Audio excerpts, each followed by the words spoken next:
Hello, everybody. Today is Saturday, the 11th of December, 2021. I am Mr. Brown, and I trust you are all very well today. This week in the UK, we are on day 2 of Plan B of COOF restrictions 2021. I didn't know there was a Plan B, but I cannot wait for Plan C, Plan D, Plan E. You catch my drift. But more importantly, on a lighter note, the Prime Minister Johnson and his ministers are thankfully exempt from the said COOF restrictions because they are holding their Downing Street party this week. Double standards, boys and girls. Double standards. Also, appearing, or should I say, happening this week in Hollywood.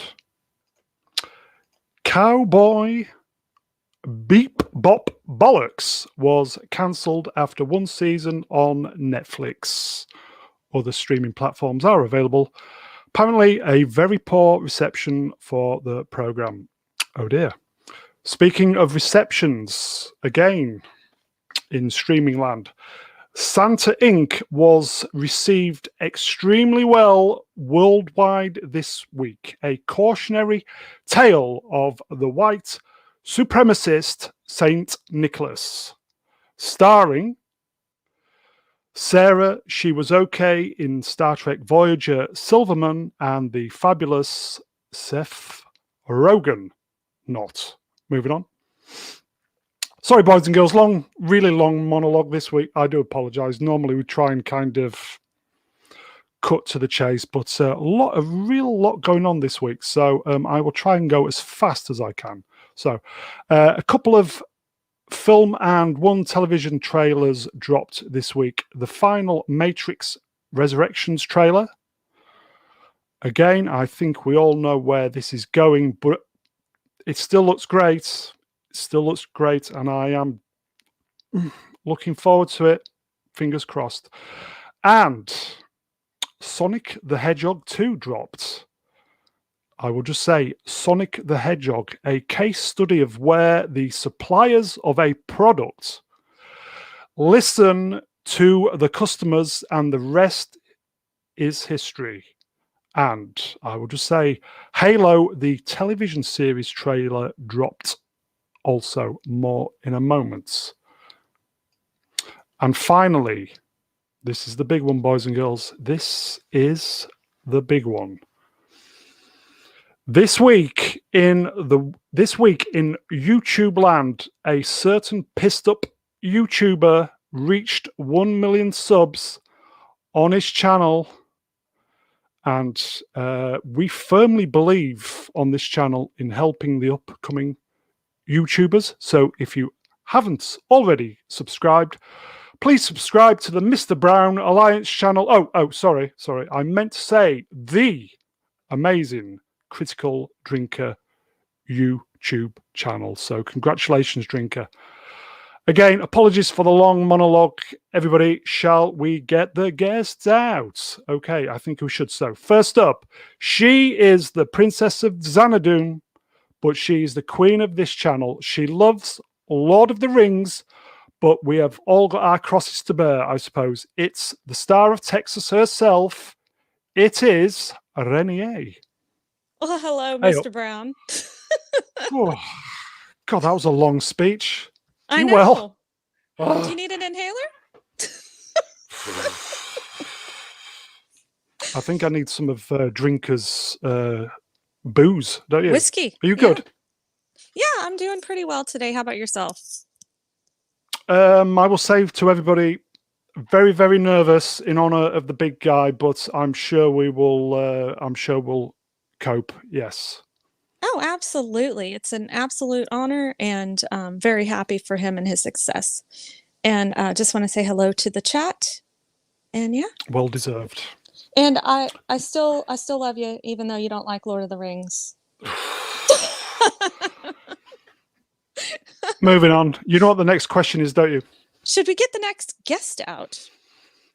I think we should. Next up, get your lightsabers set to Stunning and Brave. He used to like Star Wars, didn't you know? He's from north of the border. It's not Brian Young. Hello? Brian. Oh, no. He's on mute. Oh dear, mute means only one thing. Hey, back. Good evening, Bruin. Good evening, Rennie. Good evening, chat. How are we all this evening? Yeah, buddy. I'm not too bad after a very shaky start. I'm slightly knackered this evening, but I've got a Red Bull and some Jack Daniels, and I'm ready to go. Oh, that's a good combo. Good man. So, you're looking forward to this, yes? I am indeed. Okay, Shall we get the next guest out? Yeah, we'll try and speed things up because I think Drinker's nodding off. So, right, okay, so here we go. Next, live from Kathleen Kennedy's milking parlour somewhere in Cricklewood. It's Cricklewood, not Hollywood. The Hollywood writer and director of the best Star Wars film to date. I repeat, the best Star Wars film to date. It's the man baby himself, Ruin Johnson. Hello, man baby. So good to see you all. And hello, man baby, not Brian. Hello, man baby Rennie. And of course, man baby Brown. Brownie, I have to say, very impressed that you're in my Last Jedi throne room this evening. I do appreciate yes, red that, curtains, yes, in honour of the Nord. most fantastic scene in The Last Jedi. An absolute privilege to pay homage.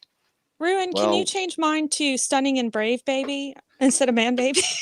I can make an exception for you, Rennie, but as you know, it's normally either Man Baby or Arsehole. I prefer one of those two. Awesome. But we'll see. Anyway, there is one other Man Baby I want a word with tonight, and I believe you've managed to get him on at last, Brownie. I can see him smiling, so... okay, Aww. So... this is what the peeps at home have been waiting for, and I suppose we have as well. So, giving this channel one of the greatest honours that we can be given, especially with him celebrating such a magnificent achievement this week. So, last but by no means least, first time on the channel, as I said before, we are doing the very best to get this guy's subs going. It's the North Star of YouTube this Christmas. It is the ultimate man baby himself, the Critical Drinker. Hello, everybody. How's Cheers. it going? Hail to chat. How are you, sir?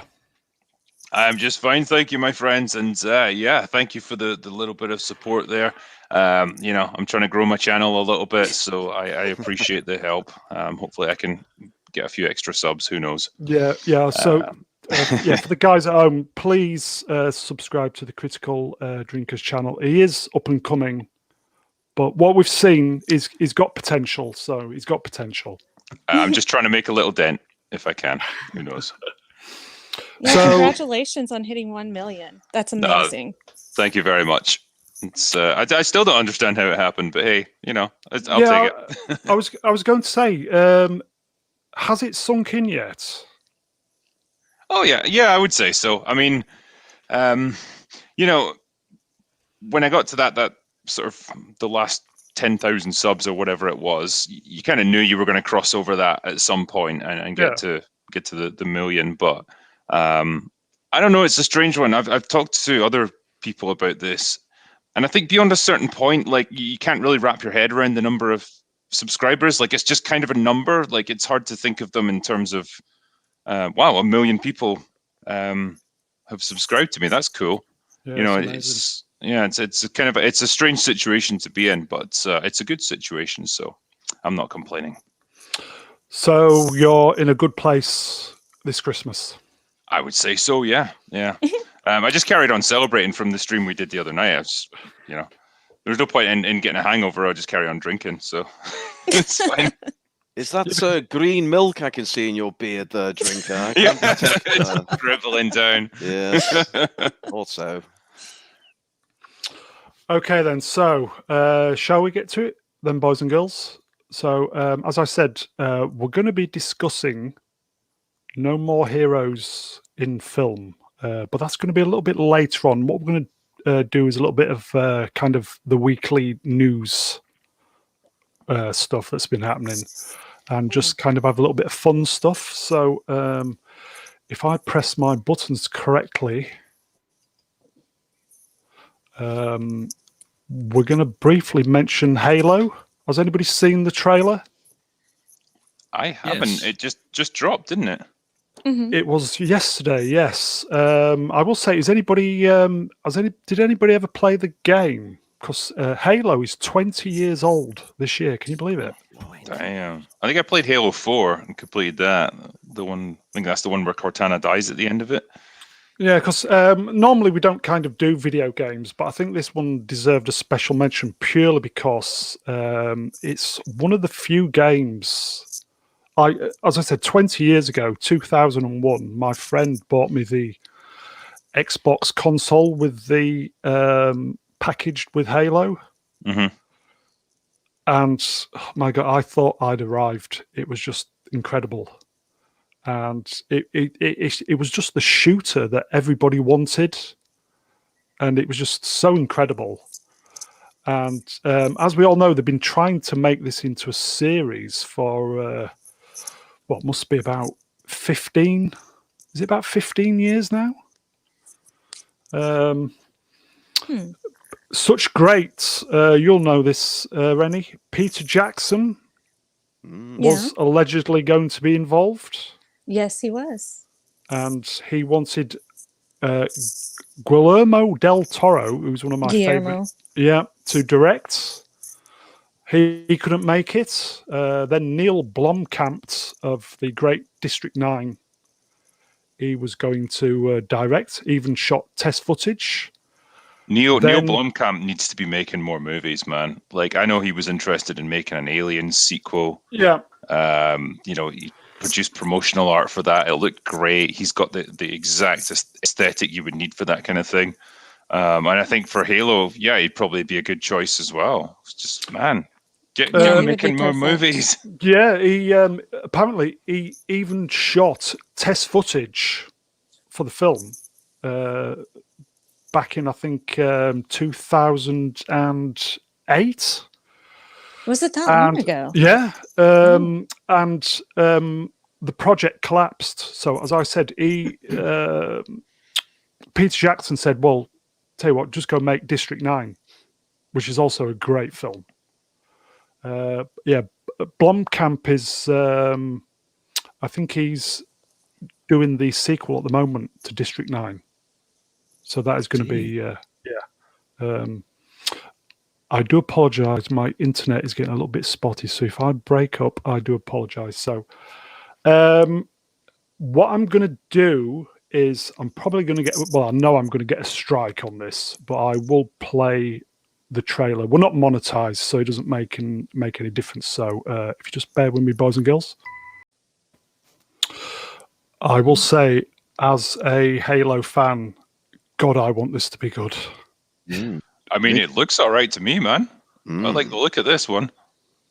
I think yesterday, briefly on Friday Night Tights, they were kind of thinking, oh, here we go, more woman stuff. But I was thinking about this today. Halo is set about 600 years in the future where everybody is equal.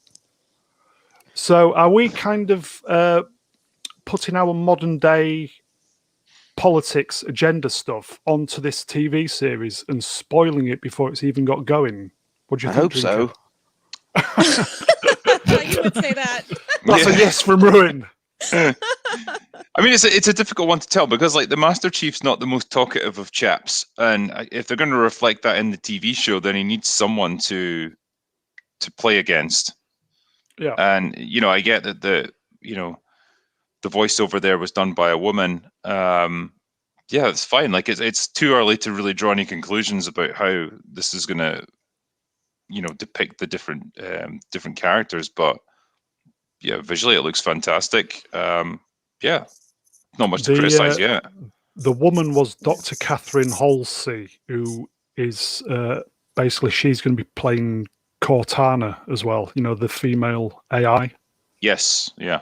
So that was one of the things I was wondering about. Like, they're not going to portray Cortana as she is in the games. That won't play very well today. Like, basically a naked blue woman standing in the middle of the screen. Like, they'll have to do something there, which is a shame because like she's an AI ultimately. She's not a woman or anything. She's not human. But it's the optics, I suppose. Brian, did you like the look of that? I'm not too sure. I noticed that they repeated 2 scenes twice, and the fact that it's only a 1-minute trailer, and we've heard that it's been in production hell. Drinker, this could be a future production hell video for you, depending on how it goes. I really hope it's good. But if it's not GTA, Arkham, or FIFA, it's going to struggle to hold my attention. I'm not a fan of first-person shooters, and I think the last time I played Halo was something about 2003. Oh, damn. Wow. I don't know. I think it's always difficult to try and make a film out of or a TV show out of a computer game. They tend to struggle because computer games are kind of their own experience. They're their own thing. And trying to put that to film, I think the makers of GTA have basically said we're not going to do it because it misses out so much. Yeah, they've screwed it up about 10 times in a row with the Resident Evil movies, which should be the easiest things in the world to change into movies because it's like you've got a full plot like laid out for you. But yeah, they still find a way to screw it up.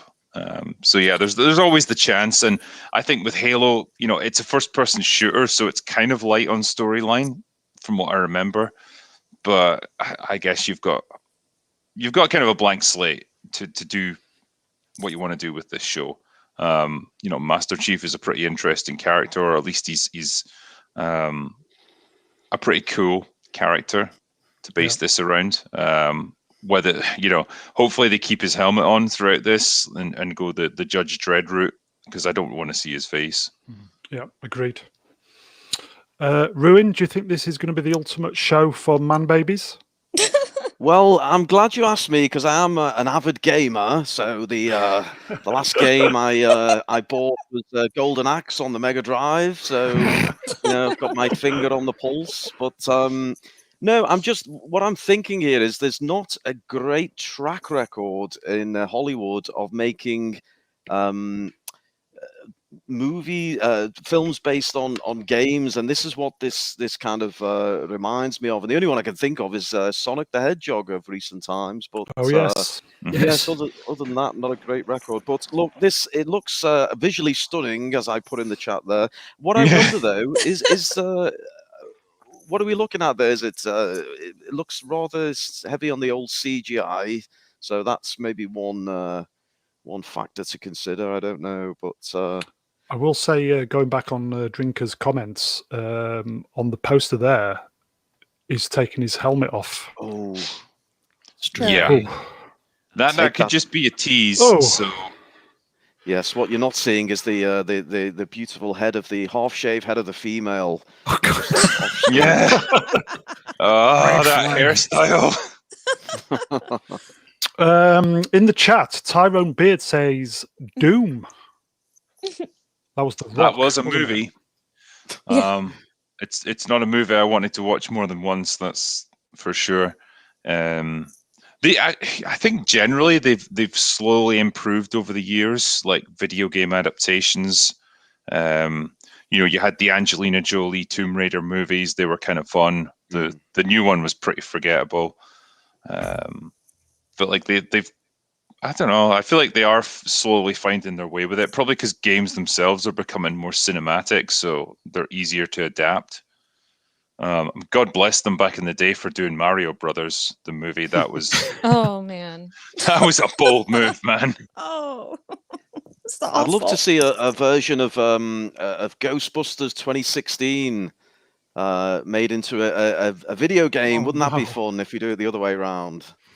Oh, Uh, no. You Oh, can no. you can play your favorite female Ghostbuster. oh, gross. Right then, guys. As I said, I do apologise. My internet connection is a little bit spotty this evening. So, shall we move on from this? Is that okay? Yeah. Sure. Okay. So, I am very, very much looking forward to Halo. Please do it justice, Paramount Plus. Please, please, please. So, let's move on. Right. Okay. This is, I think this is Man Baby's territory. This has been in the news this week. Ruin, do you want to introduce this yourself? Well, of course. I mean, it's obviously my specialist subject. Even though I've still not seen the original movies, the Star Wars movies, but hey, that doesn't matter. So yes, Galactic Star Cruiser. I mean, what we've got here is Disney giving us something that looks fuck all like anything to do with Star Wars. We've got these strange blue characters, which look rather Smurf-like. We've got the most ridiculous restaurant areas which look like something out of Canto Shite, and I'm sure you're about to show us, Brownie, but we've got Is that my internet or his? we've got a hotel room worth about $5,000 which looks like something from Balkilly prison in Is Scotland. that Kathy cutting him so- off? No, we Fine. can hear him okay. Yeah, it's fine. It must be Just me. you, Brown, Oh, with your sorry, guys. goddamn dial-up modem. Sorry, guys. Do you I do use AOL, apologise. Brown? Oh God, I don't know what I use. It's just really, really spotty this evening. Says 4G connection. Doesn't want to know. Mhm. So We haven't Carry on, noticed Ruin. anything I so don't- far. You're fine. it's just anyway. The show must go on. So, Ruin, you were saying. Well, I was just saying how fabulous it all is, really. You know, and how it's worth $5,000 of anyone's money to go and meet the blue Kathy Kennedy character, and Oh, dear. you know, play some sabacc in a ridiculous casino room, and then you know settle down in your little bunk bed, your prison-like bunk bed for the night. And then, yes, you pay your $5,000 check as you leave. So I'm sure lots of man babies are going to be queuing up. The likes of Star Wars Explained and Brian Young and Adam Lance Garcia, they'll be all over this. So yes, absolutely fabulous. I'm sure everyone in the chat agrees with me. Right. Star Wars Galactic Star Cruisers opens March 2021 at Disneyland. Stark, I bet you it's going to close in like April 2021. Can you believe it? Right? 3 guests in one cabin, 2 adults, 1 child, are looking at $900 per guest per night. Fuck, man. So, for a total of, I think it's 2 days you spend there, $5,300. Do you have any idea how many dances I could buy from Tatiana for that money? Not Brown, one. I think We'd you're never doing see an you again. injustice, Brown. Yeah. You're doing an injustice because the showers are very, very Golden showers. comfortably sized. You can fit a human male and a Wookiee in the one shower cubicle. It's Oh, dear. well designed. Yeah. A you can have Wookiee very shower intimate showers experience, there. an extra $2,000. I mean, for that amount of money, I'd want the showers to dispense champagne. You know, Yeah, this- exactly. For $6,000, I would expect to be double teamed by Daisy Ridley and Felicity Jones in this done Oh that my room. God. I'm Ryan, you're gonna- not on I'm mute. going to I start mean, saving. yeah, I may pass on one of them. I'm going to start saving now. So shall we? I'll just show a few slides. This is quality accommodation, everybody. So there's the captain of the captain of the bridge. Sorry, the It's a captain warm of the welcome. ship. Yes. Ruin, who is that? That's well, she looks Do you familiar know because that? Do you know that person? yes, I wake up to her every morning, so I know that face all too well. And Yes. how is she today? Is she all right? A bit grouchy today, yes, but anyway, she's currently making another coffee for me, so keep Good them man. coming, Kathy. Come on. Do what you do best. Was that 3 stripes in the arm for the number of billions she's wiped off the value of the franchise? That sounds legit. So, yeah, so Wait, can you go back to the picture of the room there? I can. So technically, she's a commander, 3 stripes. Oh, wow. See, I'm looking at this. I think this looks familiar, and I think I've pictured where it's come from. You know the Fifth Element? IKEA. No. Yes. Right, you know Corbin Dallas's apartment, that really Yeah. crappy apartment that he lives in. It looks exactly like that, and it costs you $5,000. Oh my Where's the God. bar? I don't see a bar anywhere. Now, speaking of bars, and what a bar. Oh, Look Oh. at there we that. go. Wow. Lovely. Look at that. Obviously, there's no COVID restrictions in space. So, like, is there cast members whose job it is to just sit there in their makeup, like, and pretend to drink at the bar all day? What type of beverages do you think they'll be serving? Do you think blue milk will be on the... Strychnine. Plenty of soy milk, I would have thought, for the kind of clientele. Break out the green milk for the special occasions. Oh, yes. $6,000. Yeah, moving on. Well, I don't know about you guys, but I just want to put my fist through this whole goddamn beautiful town. That's all I'm going to say. Quote a bit of Rose Tico there. Oh. But between you and I, Drinker, in the shop, there may be an opportunity to sell some merch. Yay! Oh, there we go. I will never look at my plushie again the same way. Very good. May the soy be with you. Obviously, because it's Star Wars world, we'd probably have to really heavily inflate the prices. What do you think? $1,000 per plushie? What do you think? I would say at least, yeah. I think we could retire quite quickly on that, don't you? If yeah, well, I mean, it's probably going to be just as successful as this Star Cruiser hotel. Comes with free distressed sackcloth. Yeah. Oh my goodness. Right, okay, so let's see Very what we've got nice. next. Right, okay, so Wow. Ruin, are you ready for this? Well, I thought you'd never ask. Of course, I'm ready. But before we get into it, Brownie, I have prepared a little something. I feel as though just to segue into this fabulous challenge. Okay. I thought I'd give you a little something. I was going to ask permission, but then I'm going to do it anyway. You're going to do so- it anyway, yes? Yes, Yeah. as you know. Your okay. typical modus operandi. Yeah. So, in honor of our friend the Critical Drinker, I've prepared a little. It's not a poem. I'm going to call it Ruin's Beer Prayer. So this is especially for the drinker and for all you man babies out there. Now, I hope you're not going to take offense. I have parodied a religious prayer, but if you are offended, then just hit the downvote on the old YouTube. But Brownie can take it. Okay, here we go. On 30 So- minutes. I need audience participation. I need you all just at the very end, and I'll cue you in just to say Ruin. That's all I need from you all, So, and you man babies in the chat as well. Ruin. So here we go. Ruin. That's all I Okay, need. right. Ruin. Ruin. Okay, there we go. So just if you could just bow our heads in silence for Ruin. a moment and humour me. Or logger, which art in space cow tits, hallowed be thy green milk. Thy will be drunk, like I was writing The Last Jedi. Give us this day, as Holdo said, and forgive her maneuver, as we forgive those who shill for my Star Wars. Lead Luke into redemption and deliver us from Reylos, for thine is the Tico, the Snoke, and the Rey Skywalker, forever and ever, all together, Ruin. Ruin. Ruin. It's not a I feel cult. like I'm in a cult now. Ruin. I promise it's not a cult. that Ruin. Oh my was beautiful.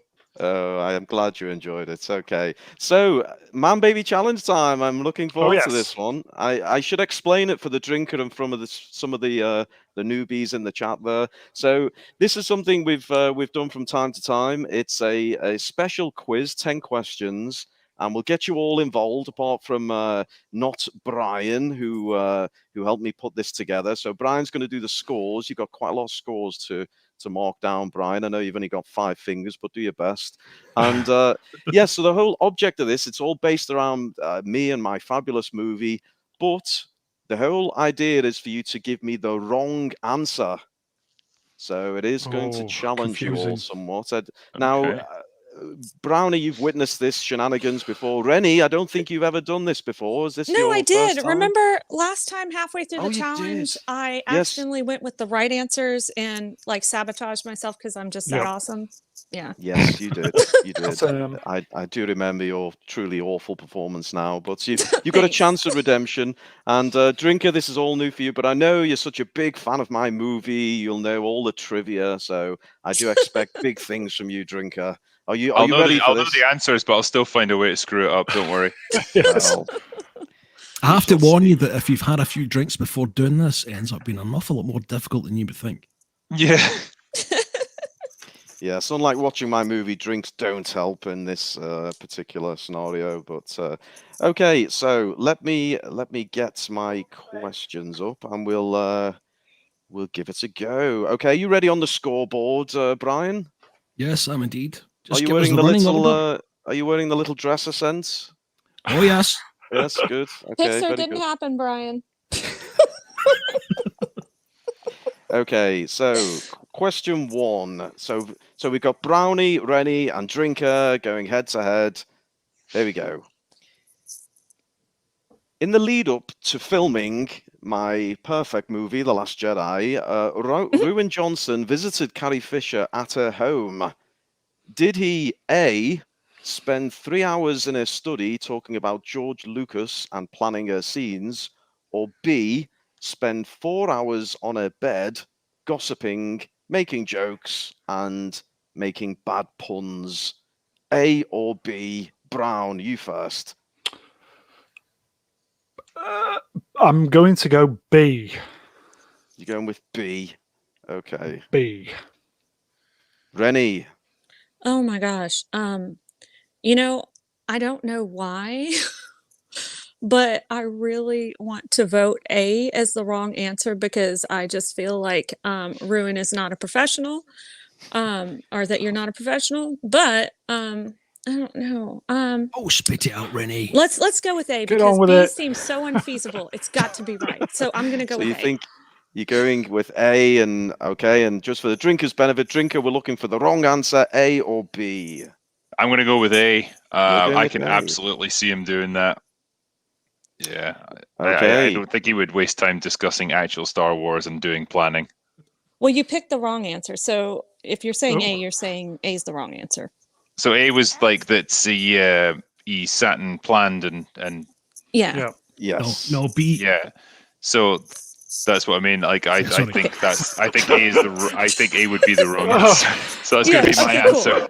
This is more confusing going than well. Confused myself now. more confusing than the subplot in one of my movies. Okay, so the wrong answer, which is what you were looking for, was A. Woo! Oh, Yay. So I didn't Shit. spend 3 hours talking about Georgia. I did actually lounge around on a bed, drinking green milk, making jokes and bad puns. There we go. So moving on. So Brian, that's a point for Rennie and Drinker. Is that right? Yes, that's correct. Yes. Okay. Woo! Moving on. poor me.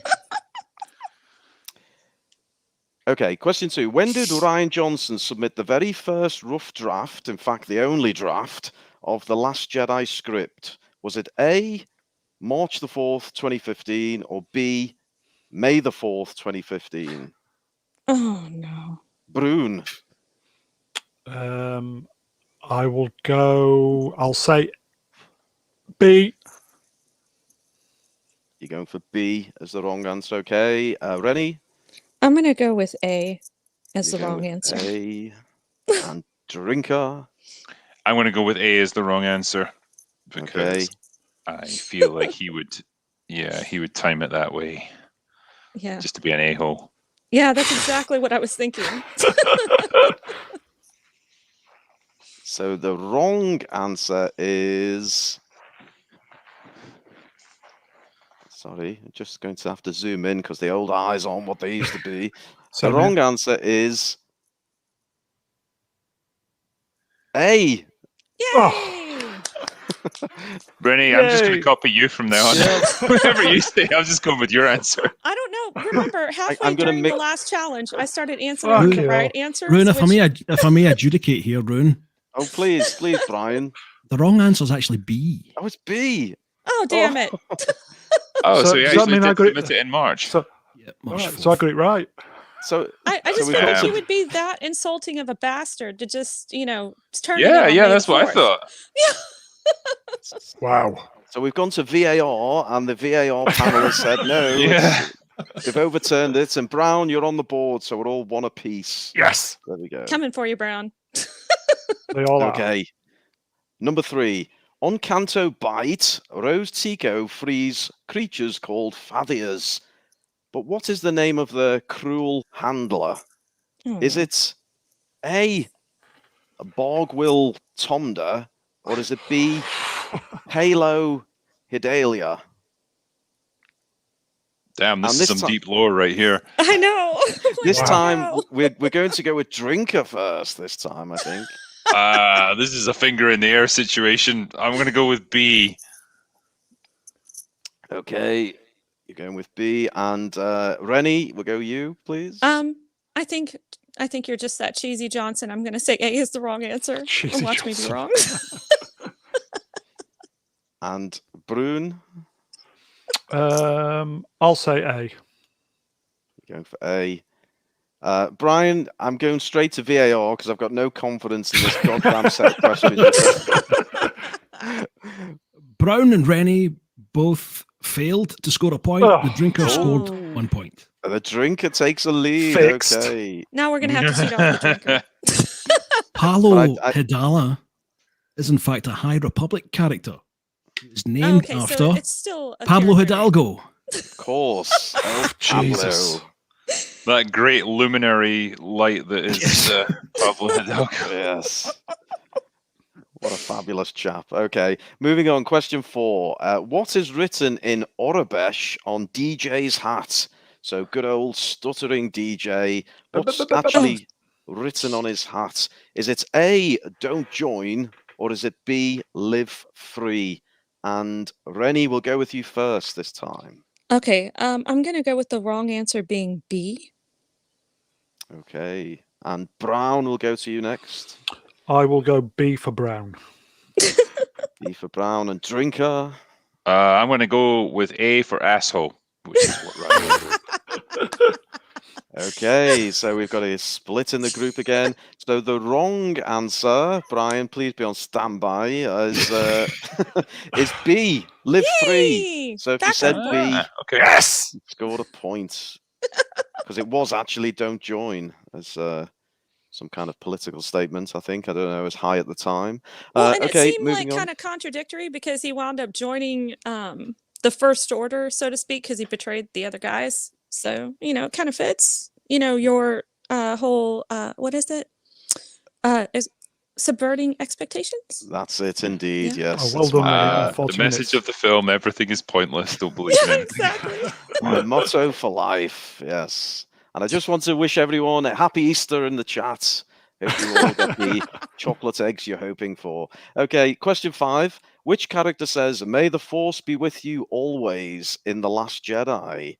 Is it A, Leia, or B, Holdo? And Brown will go to you first. A. You're going with A as the wrong answer. Drinker, I too am going to go with A. you're going with A. And Good choice. Princess Rennie? I will go with A because that is subverting expectations. We have a full house, and in fact, you're all absolutely right to go with Leia as the Yay! wrong answer. Of course, I would give that legendary line to the greatest hero in the universe, Holdo. So Oh my god. yeah, I think you're getting the hang of this now. Okay. Question. Midway points. Brian, can we get an update on the scores, please? The halftime scores are Brun, 3 points. Not bad. Rennie A, 3 points. Oh. Critical Drinker, 3 points. Oh, Oh. wow. It's all to square play of the for. break. Yeah. Oh. Okay. Three-way tie. Okay. You obviously have been watching my film more than you let on, man, baby. Okay. Question 6. What is the name of the dreadnought destroyed by the Resistance at the start of the movie? Is it A, the Supremacy, or B, the Fulminatrix? And we'll go Drinker. I'm going to say A. You're going Because with the A Supremacy. is the wrong answer. Okay. And we'll go Brown. I'll say A as well. And Rennie. Oh gosh. Yeah, I'll go with A as well. Oh, you're all staying close together. So the wrong answer is A. You got it Yay! correct again. You're right to go A. So the Supremacy is obviously destroyed by Holdo in that legendary moment. Was in it a the Man white movie. ship? A white ship? Yeah, was it a white? Moving on. I see your gag, Oh Brown. no, no. Leave the dad jokes to me, Brown. Okay. Okay, I will. Number 7. Which music video did Ryan Johnson tweet along with the line "Steal from the best" in reference to the mirror cave scene in The Last Jedi? Was it A, All the Things She Said by Simple Minds, or was it B, Take on Me by Aha? If it helps, you can sing along and remind yourselves of the song. Take on me. We go Rennie. Rennie, which one do you think? As the wrong answer. That's the wrong answer. Oh god. I'm gonna go with B. Okay. Brune? B for Brune. You're going with B. And Drinker? I'm going to go with B. You're going with B. And the wrong answer is B. It's Take on Me. So I think it's Brown and Drinker get the points there. Who set these questions?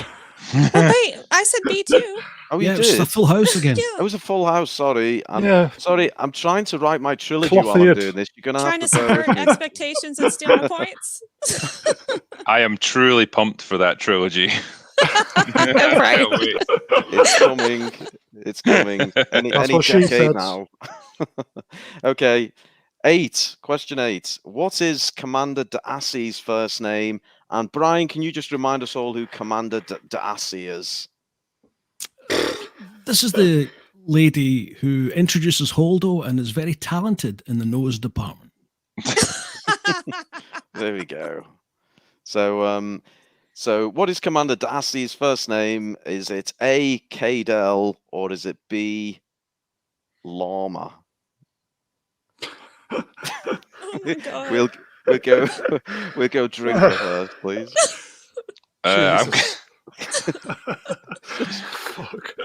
I'm going to go A. Who writes this shit? Well, that's what the fans were saying during my movie. funny Fucking enough. hell. Okay, you go A. Rennie, Oh gosh. Yeah, I'll say A is the wrong answer. Brown. Okay, just to try and break it up a bit, I'll go B. Oh, very brave of you, Brown. Very Uh, stunning and brave. Stunning and Oh, yes. brave. But the wrong answer is A. So well Woohoo! done. I think Brown's took one for the team there. He's done a I whole did, yes. He's sacrificed himself. Yeah. Okay. You are the Moving on true now. hero, sir. Thank you. I'm stunning and brave. Yeah. Two questions left. Let's see if we can get a winner from it. So Purple 9. Vincent. How long was production delayed on The Last Jedi due to script revisions? Rather unfortunate. Was it A, 4 weeks, or was it B, 7 months? And Rennie will go first, please. Wrong answer? Of course, Um, always. the idea. I'm gonna say B, 7 months. I don't going think with- it would take you that long to revise that piece of crap. Well, So maybe you don't know me as well as you think. Maybe not. Drinker. Yeah, I'm going to go with B as the wrong answer because honestly, I'm surprised they made any revisions whatsoever. I thought one of the answers was going to be 0 days. yeah, I was And, thinking that too. And Brown. What are the options again? It's either A, 4 weeks, or B, 7 months. I will go A. You're going with A. So the wrong answer, Brian, just on standby, please, with the old VAR, is A, 4 weeks. Unbelievably, Wow. unbelievably, it was delayed by 7 months as I had to go back and find out the correct character names for some of the old characters. But there we go. So I believe, Brian, are we going into the last question on a tie, a Oh. three-way tie? Is that right? Yes, we are. We are indeed. Oh, how exciting. Okay, here we go. Comes Let's down see to who gets this. it. Which book piqued Ryan Johnson's interest while in the main house library at Skywalker Ranch? Was it A, Vertical Warfare, or was it B, Dropping Bombs in Zero G? And we'll go, Rennie. Oh Rennie my god. first. I'm gonna go with A. You're going with A. It's the wrong answer. Okay. Drinker?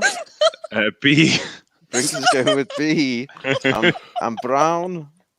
Oh, who do I go with? Do I go with Drinker or Rennie? Oh, B. You're going with B. The wrong answer is B. It's Dropping Bombs in Zero G. So, Rennie, you've fallen at the last hurdle, but you did perform well, and it's Drinker and Brown on a tie. So we need a tiebreaker, and Brian has thankfully prepared a tiebreaker. So here we go. I'm going to ask you to... I've got a coin in my hand, and Drinker is our star guest. I've tossed the coin, and I've caught it. Is it heads or tails? Tails. It's tails. It is tails. You get to choose first.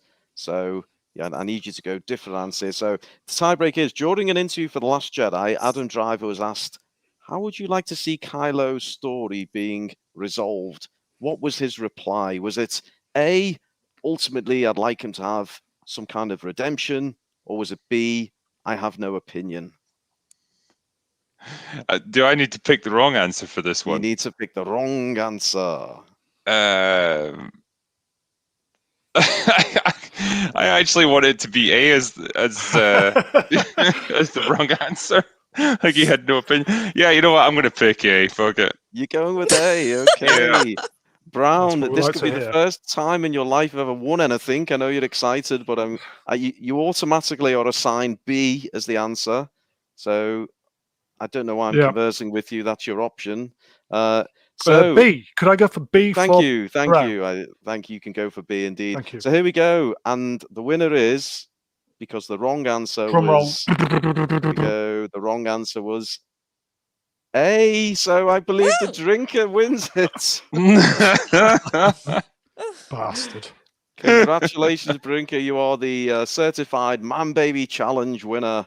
And you will now receive a signed copy of The Last Jedi winging its way to you. It feels fantastic. Thank you. You know what? This is better than getting 1 million subs. I'm good. There we go. 1 million subs and the ultimate man baby himself. Yeah. Life is good, my friend. Life It's is good. It's been quite the week. Yeah. Thank you, Brian, for preparing those ridiculous Cheers, Brian, questions. for that. Not at all. Not at all. Yeah, Always. you're awesome, Brian. Thank you, Brian. You're the best. That's why you're vice president of the channel. So, shall we kind of move on and do the kind of main stuff, boys and girls? Let's do I think it. we should. Yeah. Okay. Yeah. So, the stream was called No More Heroes in Film, and it's a discussion. And basically, we're just going to be talking about over a set period of time, our heroes who have fallen in some of our favorite films. So I think we go back about 40. Is it 40 years for Wrath of Khan. Can't believe it. I believe that it one. is. I think it was Jesus. 82. Wow. Can Yeah. you believe that? Okay, so what we're going to try,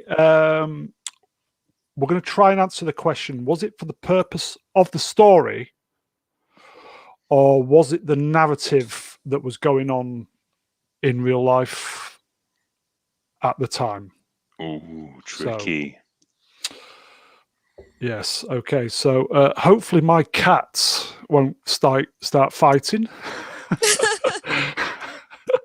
I've got two very angry pussies in the room at the moment. So, Oh dear.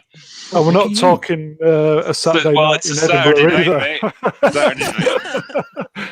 Shall not Okay. judge. Okay, so right. Okay, so no more heroes in film discussion with the great man himself.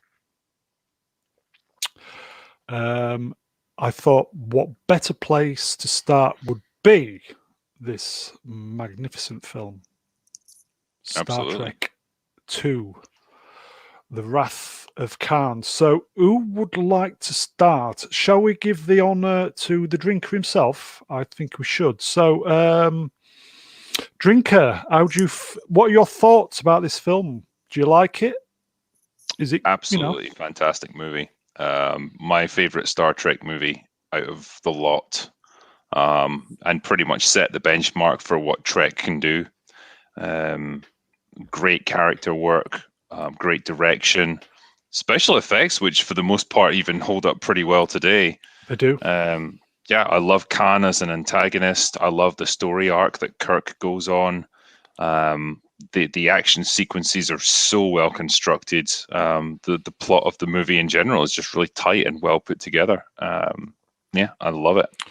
It was coming off the back of the slow motion picture, which they spent a ton of money. And Harv Bennett, who was a TV producer, was brought in to effectively make a film on a television budget. And didn't they do well? Fantastically well. Yeah, like I say, the special effects sequences are used pretty sparingly, but the ones that they do use look great. And what I love about it as well is when you do have these space battle scenes, every hit does real damage, and you feel like the battle could turn at any moment just with a lucky phaser hit or a lucky photon torpedo. And yeah, I think I talked about this in a video recently. Just the way characters like Kirk and Spock conduct themselves on the bridge, they seem like real officers. Like they're professional, they're mature, they're restrained. They're the ones that hold it together when everything seems to be falling apart around them. I love the conflict between Kirk and Khan. That Khan seems to have all the advantages, but Kirk is more experienced and he's able to use that to his advantage at times.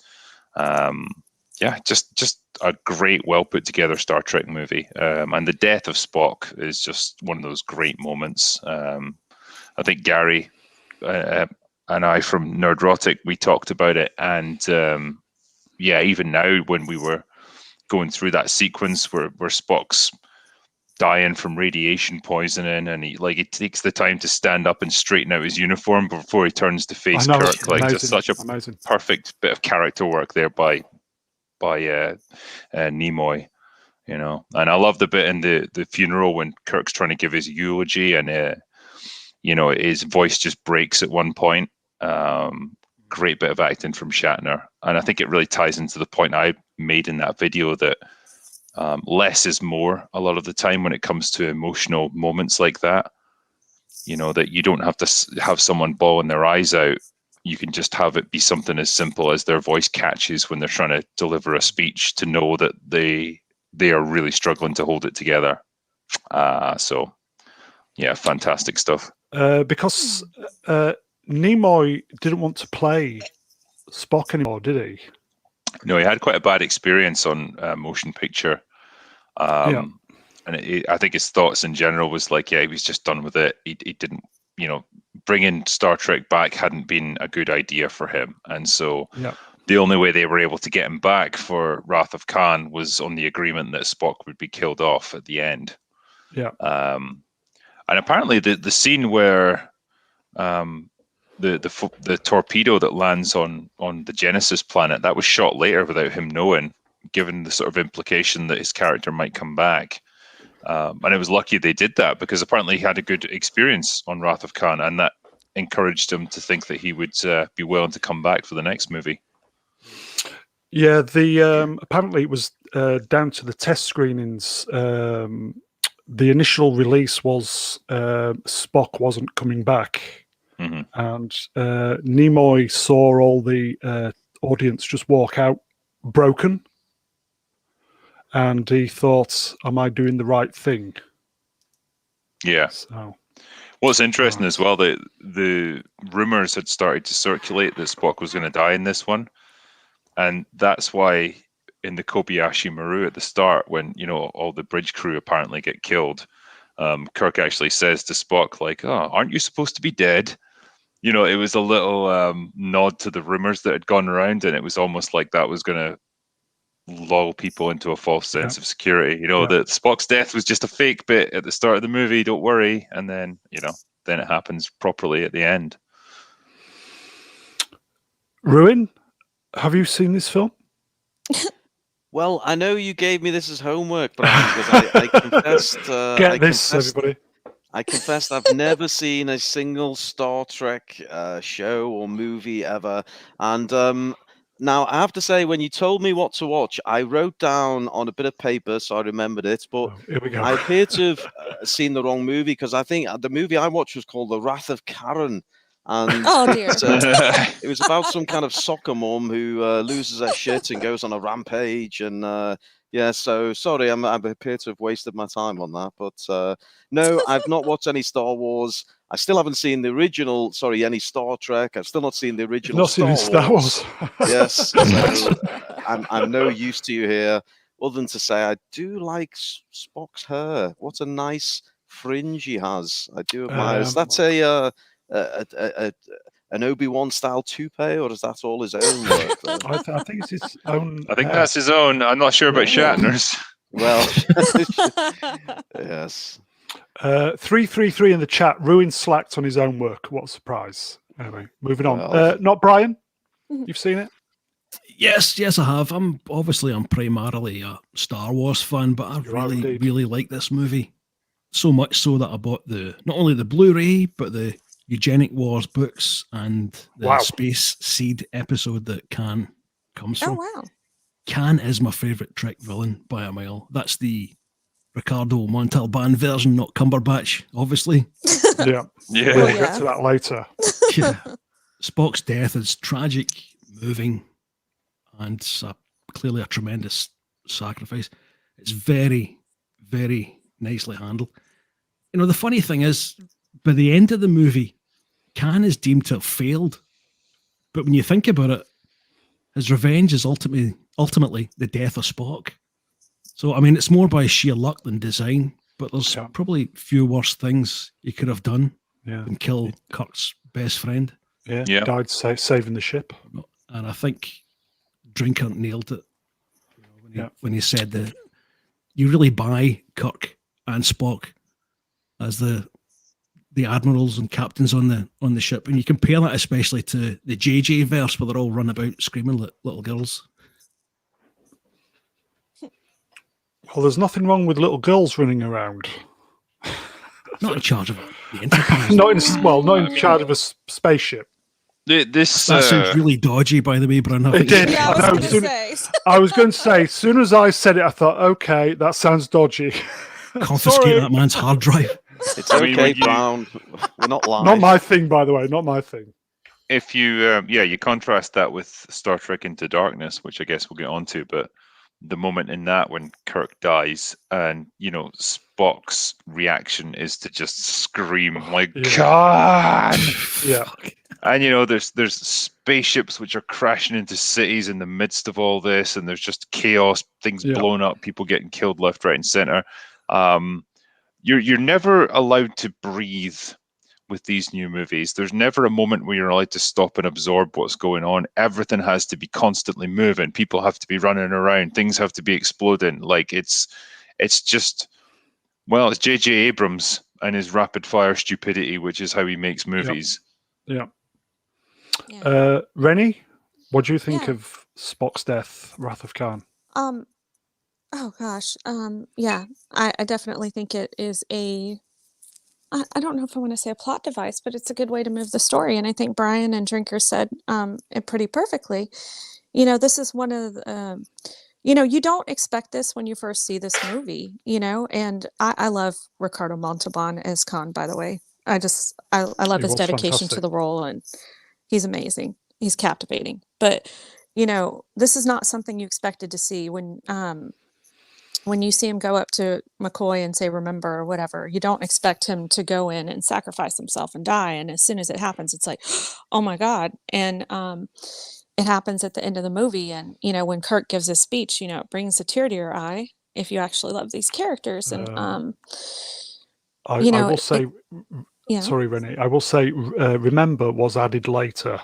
Oh, that's right. But still, like when you're watching the movie, you don't know that, right? Yeah. And so, not only was it sad to see this character go and it was relevant to the plot, it really showed how, even though, Spock didn't have emotions, we were always, shown that on the TV series. He and Kirk were actually real friends and they cared about each other. And it was so heartwarming and so touching. And, sometimes you forget that Spock is half human.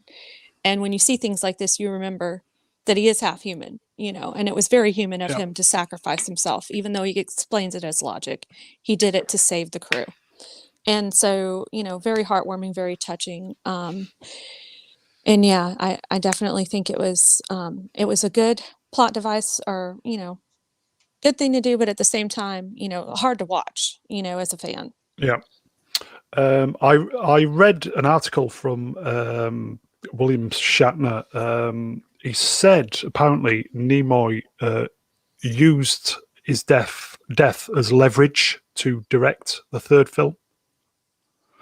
But I would imagine that in combination with seeing the test audience just broken, I think Nimoy had an epiphany about the character and realized that he is Spock. So Yeah. he embraced it. Well, you have these people that are like, I don't want to be typecast, and I totally get it. But when you have that attitude and it's like, I don't want to do this role anymore, but that's all anybody ever wants to hire you for, and then Yeah. you screw yourself by not playing that role. It's Yeah. like, it's kind of like a double-edged sword. So, what do you do? Yeah. Do you go where the money is, or do you decide to Yeah. bow out, Yeah. Well, I think Wrath of Khan had proved as well that the franchise had legs still. Yeah. Agreed. These, like, I guess it must have seemed kind of strange for them at the time, like these just like middle-aged actors that hadn't played these roles in like 10 years since the TV show, coming back to do this, and suddenly that they were, doing these pretty dramatic, well-received movies. And I guess it must have made them think, oh, okay, well, yeah, there's an audience for this, and we've got the chance to do some pretty interesting stuff here. I guess for an actor like Nimoy, it would be a pretty enticing prospect. Yeah, absolutely. Friend of the channel, Robert Meyer Burnett, said this is the only Star Trek film that makes him cry. Yeah. I've got a real soft spot for Undiscovered Country. I know. Same here. I know a lot of people like, it's not as good as Wrath of Khan and stuff, and the villains maybe aren't as memorable, but I really like it, and it can be a little bit sentimental at times, but you know what? It's earned the right to be, I think, with this crew and this cast sort of saying goodbye for the last time, considering the history that was behind them, I totally don't mind the posturing and stuff at the end. I think it's great, and what a great goodbye for them. Yeah. I actually liked that movie as well. I thought it spread a really cool message, and it was a great way to bow out. Yep. I think the early films in the series were mainly about Kirk, but when Spock came back, I think Spock just got better and better and better. And then when we got to Undiscovered Country, it was peak Spock. And I just think Nimoy was incredible. he just got better and better. So, shall we answer the question then? So, the question is: was this done for the film? You know, for the creativeness of the film, for the story, or was this agenda? What do you think, guys? I think this was just basically because Nimoy wanted to leave, and it was for the story. I think, yeah, it was mostly driven by the meta of Nimoy wanting to get out, but I think they found a really good way to integrate that into the narrative, so I wouldn't hold that against it personally. Right. Okay. So, shall we move on from this then? So, shall we go to the next one? Okay. So, Do it. either way, Wrath of Khan is a magnificent film. So, we'll move on. More Star Trek. Generations. Wow. There's things to say about Generations. Yeah. Brian, do you want to start? Embarrassingly, I watched Generations for the first time just yesterday. Oh, as damn, man. homework. Wow. Yeah.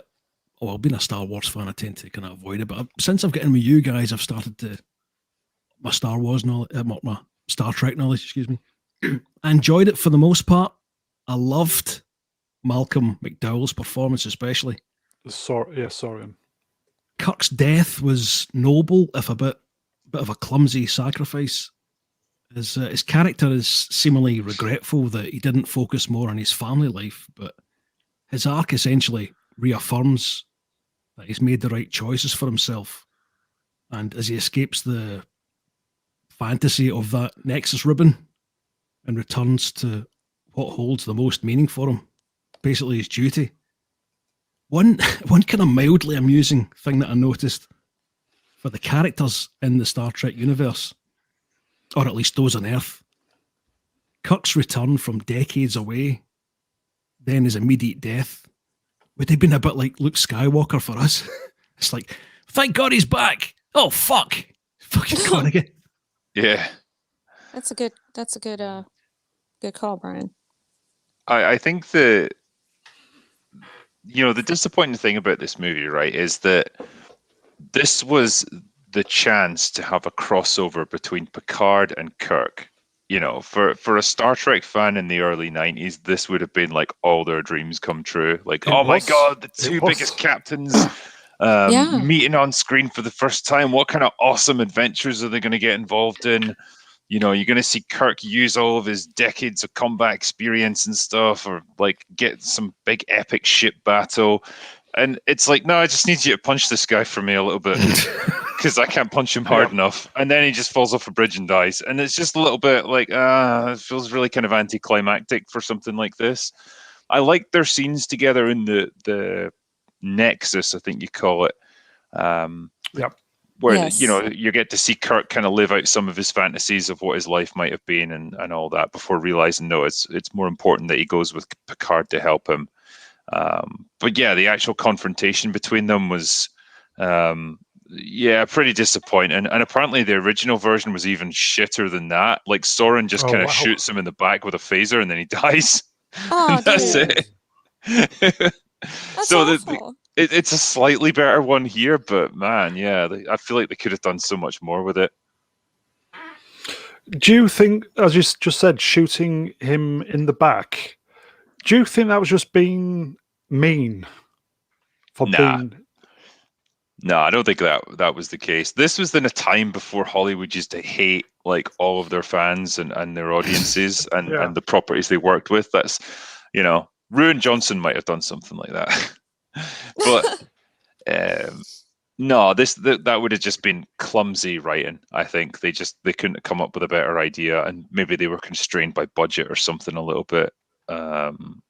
But yeah, apparently the test audiences hated it for obvious reasons, and so they went back and redid it. Personally, I don't know why they had to kill Kirk. Why couldn't they have just left him? Because they wanted to pass the hat, and say this crew's done. This crew, can move on. And I just don't think that they went about it the right way, and I don't think that OG Star Trek fans were ready for that. To be I think, honest. yeah, the problem they had is that, you know, they did a really good send off with Undiscovered Country and gave the original cast, Yeah. you know, they're good right off into the sunset. Then it's like, okay, we're doing a crossover movie, so we need to get them back to do some kind of passing of the torch situation. Very few of them were willing to come back. I think the only guys that were willing to do it were Jimmy Doohan and Walter Koenig, and Yeah. both of whom fucking hated Shatner. So like they were not happy Yes, to be that's on true. screen together. Would you like to know why it was those who came back? Well, I know that DeForest Kelly couldn't get insurance because he was too old. Could it? Yes. Yeah. And I don't know what. Nimoy refused the role because he said there wasn't a lot for him to do, so he refused to do the role. Hence, Right. Scotty and Chekhov coming back. Yeah. Well, didn't Takei and- refuse because he hates Shatner as well? Yeah, he probably hates Shatner. I love the fact that you've got these two old men in like their 80s still arguing about a TV show from like 50 I know. years ago. Like, Yeah, I know. like It's so guys, let it go. I know. and they're still trolling each other on social media. It's Yeah. hilarious. I know. It's like they're teenage girls, man, honestly. It's exactly what I was thinking, like high school girls. So yeah. I wonder if that was a gimmick and they were just doing it for entertainment, but it appears to be No, legit. I don't think so. Like I've actually met George Takei and his husband, and he genuinely, when he says he hates Shatner, I don't think he's acting when you see him say it. So yeah. Pika in the chat, Nimoy was also offered to direct. Wow. Oh, that's interesting. Yeah. Yeah, I mean, with Generations, like overall, it's not a film I would make a point of watching again. I'm not a same here. huge fan of the TNG movies in general. I think most of them were pretty weak. Not Insurrection, sorry. First Contact was pretty decent. That was probably the strongest of the bunch. Yeah. I hate wasted opportunities in movies, and this is just a prime example of it. You know, and yeah, it is a bit of a shame. But hey, like they did get some good scenes together in the Nexus, Yeah. like I said. I did like some of Shatner's performance there. Yeah, there was a line that always stuck with me where he's talking to Picard about I don't need to be lectured by you. I was out saving the galaxy when your grandfather was in diapers. Yeah. So he just absolutely smacks him down, like, you know, don't give me any of that shit, you bald prick. But you know, but then he softens a little bit, and then he speaks to him for a moment about like how he was so consumed with his career and his duty that he couldn't see past it. And then he just looks around and he's like, and what did it get me? An empty house. And he's just got this real look of like sadness and longing in his eyes. Like, I just thought it was a great performance by Shatner. Always kind of stuck with me, that bit. It's a nice little self-contained character arc in there, just when he realizes that, you know, my true calling is out there. You know? Yeah. That was always Kirk. You know, as much as he might have wished that he could have had a family or you know, settled down and done things differently, like he never would have been happy doing that. No. And maybe that's the point of being a captain of a starship. It's a lonely job in a lot of ways, and it's a lonely kind of life because but then, you know, that's the sacrifice you make to do something this important.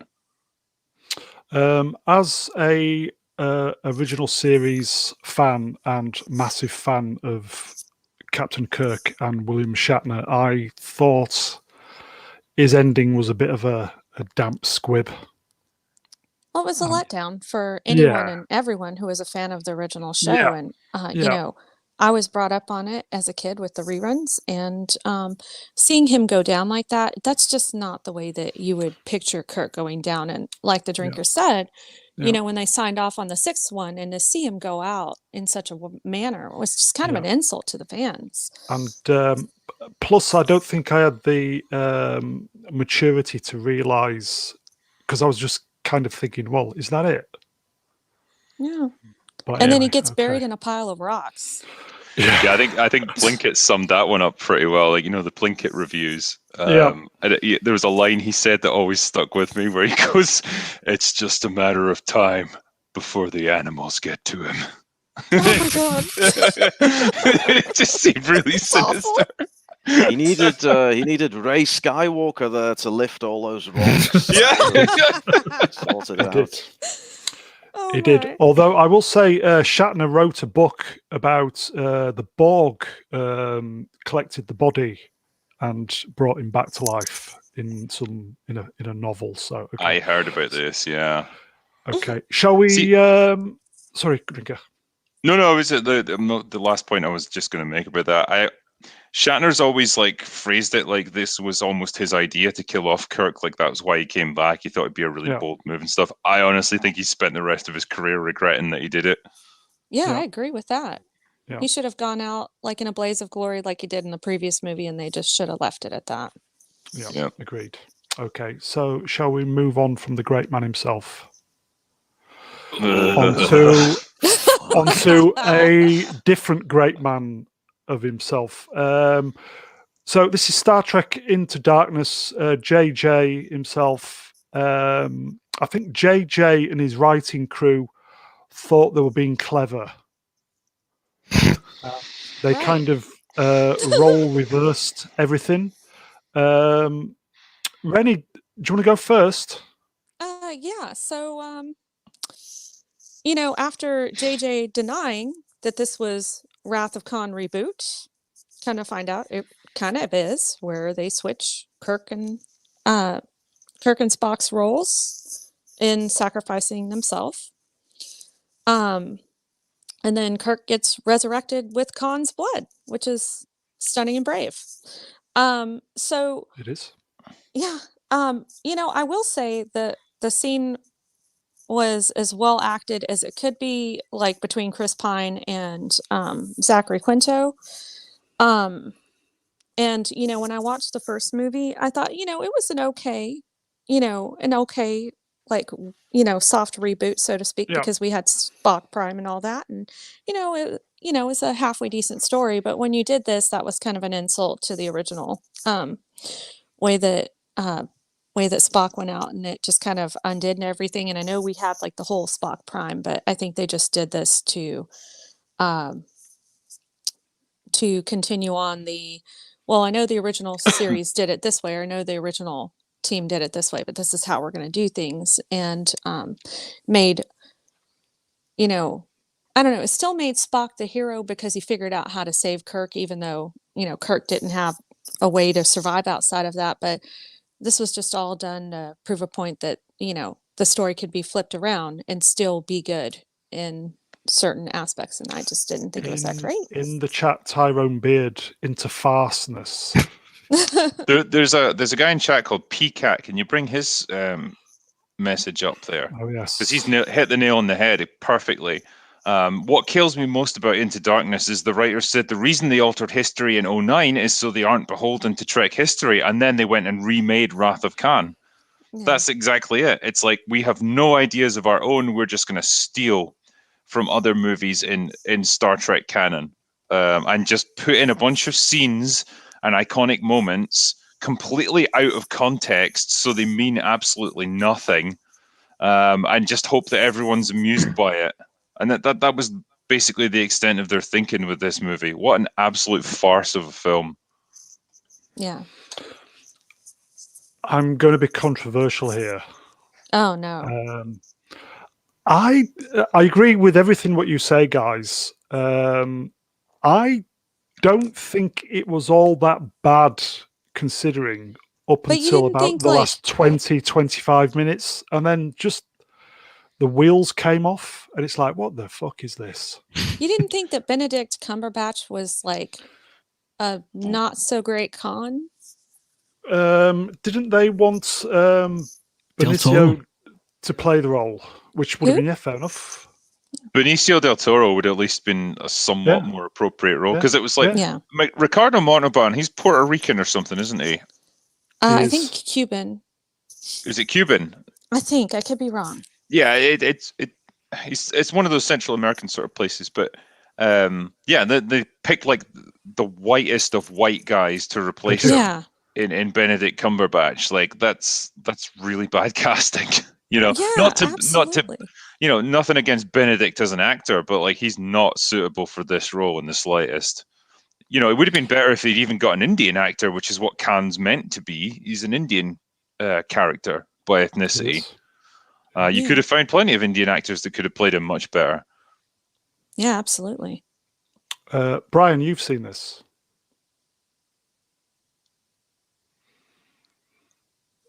Uh-oh. And on that, We've had to step out. Oh, Brian's gone. and on that moment, he went. He's like, I'm just gonna avoid this question. Get the hell out of here.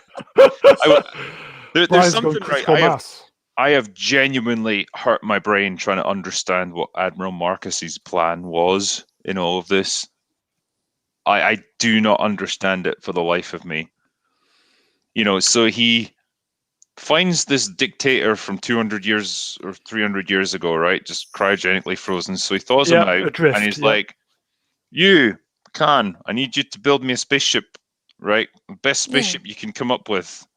And I imagine Khan's response was like, I'm not a fucking engineer, I'm a dictator. What the hell do I know about this stuff? Also, like any knowledge I could possibly have has got to be like centuries out of date. So how can I help you? Anyway, so he comes up with this new ship, which is just a starship that's bigger with more guns on it. So genius stuff. Then he decides like he doesn't want to do this anymore, and then he like runs away. So then Admiral Marcus sends Captain Kirk with Pike to go and apprehend him with a bunch of torpedoes which are loaded with Khan's cryogenically frozen people, and then he's got to threaten Khan with this. But that totally relies on them like beaming down to where Khan is and not just following their actual orders, which is to fire the torpedoes at him and blow him up. And that prompts then Khan to surrender so that he can then get on board the Enterprise and then take over the fucking ship. It doesn't make any sense. Honestly, it's nonsense. I don't understand what Admiral Marcus was ever thinking with any of this. I think the initial premise was, if I remember correctly, he saw the Klingons as being a massive threat, and he wanted to arm Starfleet against the threat of Klingons. That's fine, but why coincidentally found Khan adrift, didn't they? But like, why would you use him? Did he know him, or did he know of his race and think, wow, this guy's like, what is it, superior intelligence by race? So, we know that he can help us out. What was the point? Yeah, the equivalent would be like trying to defrost Hitler and asking him to design a new iPhone for you. Exactly. Like, he's not going to be able to help you out there too much, I don't think. No. Do you think they were trying to be clever? I think they were just trying to be clever with the scripts and not actually understanding any of the source material. I think that this is a symptom of a script which is written to fit a series of scenes. Right. I think what they wanted Khan because he's cool and he's like a really popular Trek antagonist.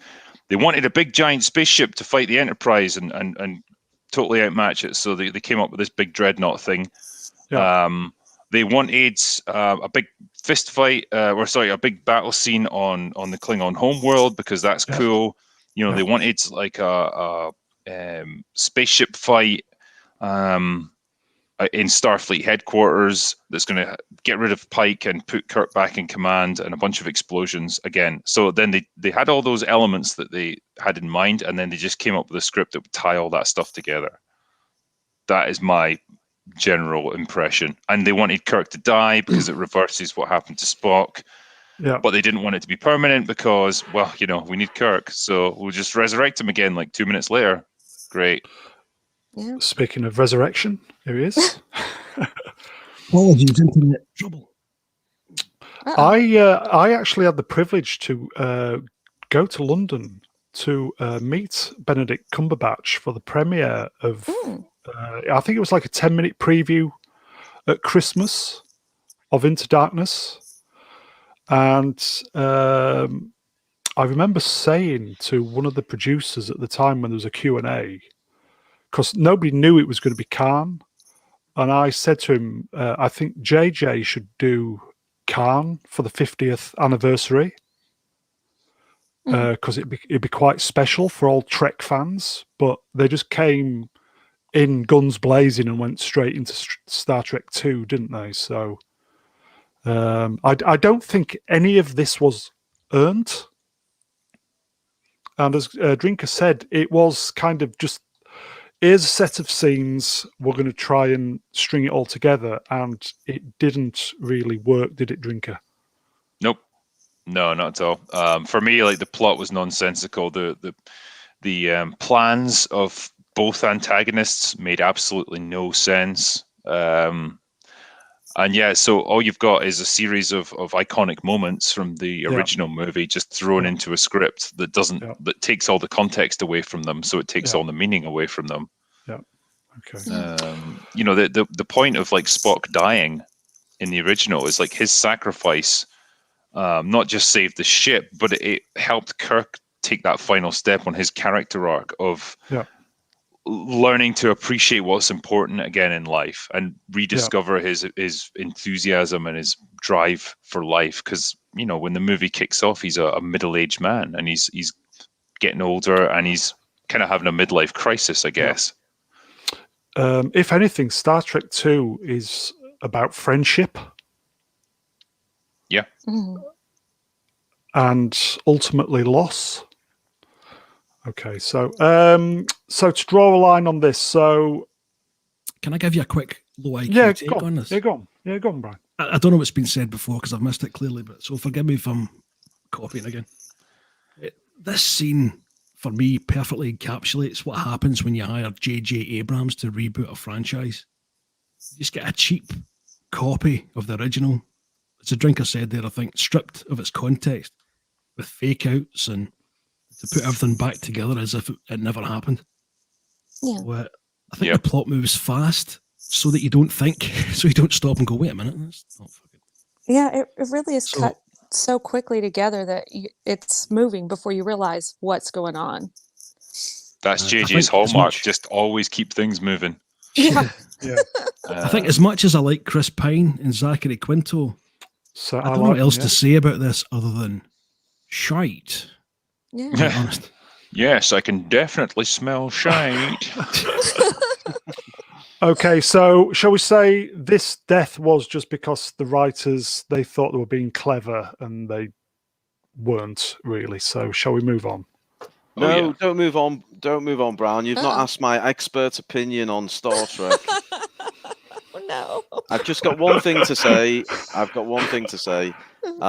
For me, this movie was about not fighting what we hate, but by saving what we love. That's all I'm going to say. Oh, dear. You can move on now. Okay. Who would like to go? In fact, tell you what, Ruin, you can go first. Well, another JJ moment, isn't it? And but obviously I put right all his wrongs in Force Awakens. But yes, there we go. We have Han Solo, a much-loved character who turned into a bit of a deadbeat dad and rather lost soul in this movie. And I think most people kind of knew where it was going. You know, he took the walk out onto the old the platform to meet his emo son, and yes, he took one straight through the solar plexus, and that was the end of poor Han. But is this the death of a great hero? I mean, Han is a great hero, but many fans, I guess, would argue, is this the true Han we see in this movie? Because I know Drinker made a rather interesting video on this recently, and yes, I mean, not a big fan of JJ myself. We like to play hot potato when it comes to movies, but no, I would say this is this version of Han we got in Force Awakens is not the Han that we know and love from the originals. It's the bad dad version. Brian? Well, I was slightly disappointed with The Force Awakens when it came out, but I didn't think it was too bad until subsequent viewings. Excuse me. It laid some very shaky foundations for the rest of the sequel trilogy. and it's pretty much unwatchable since The Last Jedi. Sorry, Ruin. Wow. Apart from Rey's theme and her introduction, which I think still kind of holds up. And as you said, as for Han, I think this is essentially the Jim from Taxi version. He's just a broken God. shell of a man, a failure, and a deadbeat dad. It just, the worst bit of it is it completely regresses his character and just renders his arc in the OT completely and utterly meaningless. And as for his death, it's the kind of death that a villain would have rather than a hero. And to cap it all off, no funeral for Han. Yeah. He just fell down a chasm, didn't he? He just fell down a freaking shaft or Yeah, Jonathan Brent fall into a bottomless chasm like a villain. Yeah. But we've kind of said that what's his name was complicit in all this, wasn't he? I'm afraid so. He Yeah. wanted to kill a character off in Jedi, didn't he? Well, Yeah. Yeah, Harrison Ford. Yeah. Yeah, he Yeah, insisted he on killing him. Yeah, His he didn't give a empire shit also. about Han. Rennie. Yeah, well, so as a fan of the former EU, aka Legends, now, this movie was a total slap in the face at the end. Being a remake of A New Hope to a certain point, and then you give Han Solo, it's really sad because they lead you to believe that Han and Leia are really in love. And then now they're just off in their separate ways, and he's just a baby daddy and a deadbeat dad, and it's just sad. And then to top it all off, that they referenced the EU because they gave Han and Leia's son Luke Skywalker's son's name in the EU, because Luke Skywalker's son's name was Ben Solo. And, Han and Leia had Jaina and Jason, which were twins, and then Anakin Solo. And the fact that they kind of led you to believe that maybe, Rey and Kylo at first were going to be Jaina and Jason. They kind of gave you that impression. And then he's like, Ben. I was like, what? You literally gave him Luke's kid's name. Are you kidding me right now? And to see him go out like that, he's like, oh, I need you to help me with something. That's what Kylo says to Han. And he's like, sure. He's like, but I don't know if I can do it.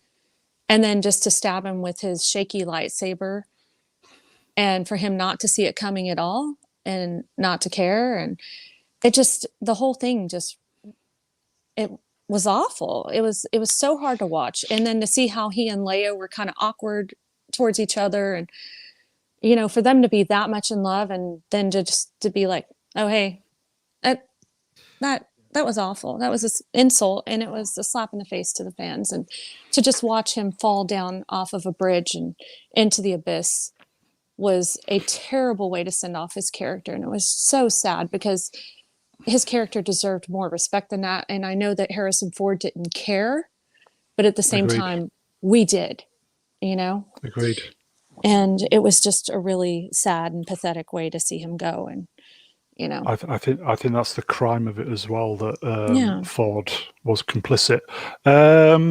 Not as bad as the true crime of Peacock in the chat, not giving Ruin the man baby a chance to have Luke and Han go milking together. oh dear. The fun they could have had. Yeah. Well, Missed opportunities. Well, exactly, yes. Drinker, thoughts? Yeah, I mean, I think I would agree with what everyone has said here. And Brian, you pretty much hit the nail on the head. Like, Han had a great character arc in the original trilogy, going from being a self-absorbed smuggler who's just out for number one to, getting into the rebellion and becoming this general, and ultimately willing to lay down his life for the people he loves and cares about, and risking his life time and time again. Falling in love with Leia and getting together with her at the end, to then catch up with him in Force Awakens, and he's just the same guy he was in A New Hope, just a smuggler, just plying his trade in the galaxy. He swindled everyone, he owes money to everyone, and he just kind of looks like a confused old man now. You know, he's even wearing like the same clothes. It's like JJ just says, "Yeah, fuck it. Just press the reset button on this guy. No one will care."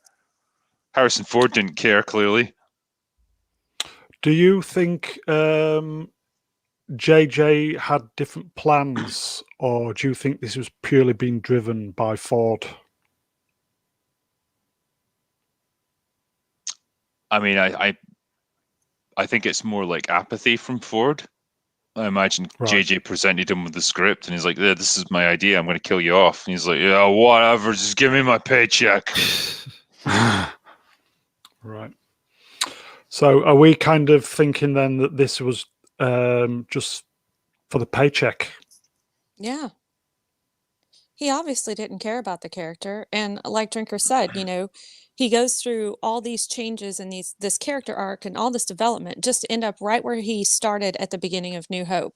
Yeah. Yeah. Not giving a crap, just back to being a Right. smuggler, evading various criminals and the law, and it's just dumb. It made no sense. Do you think there was a slight bad dad trope coming in? Yeah. Or Deadbeat Absolutely. dad. Yeah. Absolutely. He just kind of ran away from everything, which just seems really antithetical to his character by that point. it's the opposite of your all clear kid, isn't it? Yeah. Yeah. Very Right, I much think- so. I think this was the beginning of the funeral for Star Wars. So, okay, so shall we move on? Please. Oh. Good movie at last. Drinker, do you want to start with Logan? Yeah, excellent film. I I think thought if you're so going to too. send off a character like this, God bless you, Jackman. He played Wolverine for like almost 20 years. Gave it his all. Often was working with shitty scripts, but he did his best no matter what.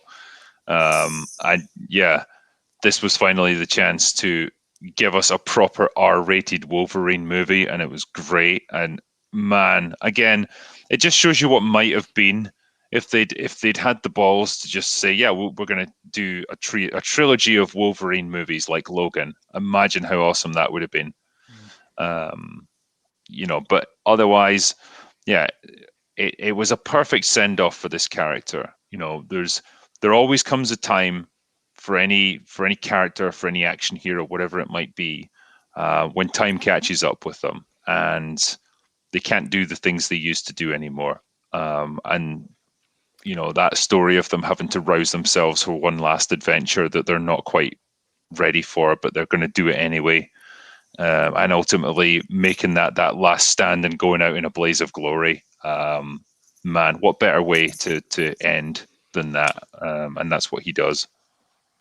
Jackman said, by the end of Logan, the long-suffering mutant's depleted healing factor could no longer save him, and after a life of pain, he was ready for the end to come at last. Yep. Mm-hmm. This is the thing with him. Like, he obviously feels the pain of all the injuries that he takes, and even when he when he uses his claws, even that hurts him. Like, because it's just the fact that he's got the healing factor that causes it to heal up once he retracts them. But like, yeah, his whole life has been pain, basically. Well, I remember Rogue asked him in the first movie. She's like, "Does it hurt when they come That's out?" right. And he said, "Every time." Yeah. Mm-hmm.